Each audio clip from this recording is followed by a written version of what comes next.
KTDC Neyyar dam beer പാർലറിലെ സംഘർഷത്തിന്റെ ദൃശ്യങ്ങൾ പുറത്ത് 10ഓളം പേർ ഉൾപ്പെട്ട 2 സംഘങ്ങളാണ് ഏറ്റുമുട്ടിയത്. KTDC ജീവനക്കാരെയും സംഘം മർദ്ദിച്ചു.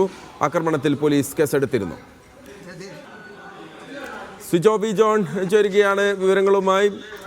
സിജോ, നേരത്തെ ഇതുമായി ബന്ധപ്പെട്ട് പോലീസ് കേസെടുത്തിരുന്നു. ഇതിപ്പോൾ ഏത് തരത്തിലുള്ള സംഘങ്ങൾ, അതായത് ഗുണ്ടാ സംഘങ്ങളാണോ അതല്ല അവിടെ എത്തിയ 2 സംഘങ്ങൾ ചേരിതിരിഞ്ഞ് ആക്രമണം ഉണ്ടായതാണോ?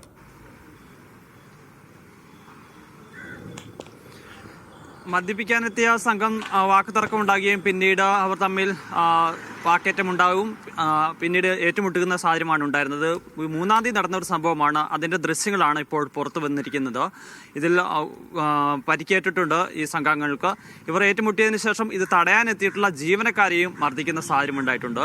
പോലീസ് ഈ 2 സംഘങ്ങൾക്കെതിരെ കേസെടുക്കുകയും ചെയ്തിട്ടുണ്ട്. 21,000 രൂപയോളം നഷ്ടമാണ് ഇപ്പോൾ ഈ ബിയർ പാർലറിൽ സംഭവിച്ചിരിക്കുന്നത്. അവിടെ ഉണ്ടായിരുന്ന ഫർണിച്ചറുകൾ തല്ലിത്തേർക്കുകയും അതോടൊപ്പം തന്നെ ഈ സംഘം മദ്യപിച്ച 6,000 രൂപയുണ്ട് അതുപോലും നൽകാതെയാണ് പിന്നീട് അവിടുന്ന് കടന്നു കളയുകയും ചെയ്തിട്ടുള്ളത്. ഏതായാലും തിരുവനന്തപുരത്ത് തുടർച്ചയായ ഇത്തരത്തിൽ ബാറുകളിൽ ആക്രമണം ഉണ്ടാകുന്നതാണ്.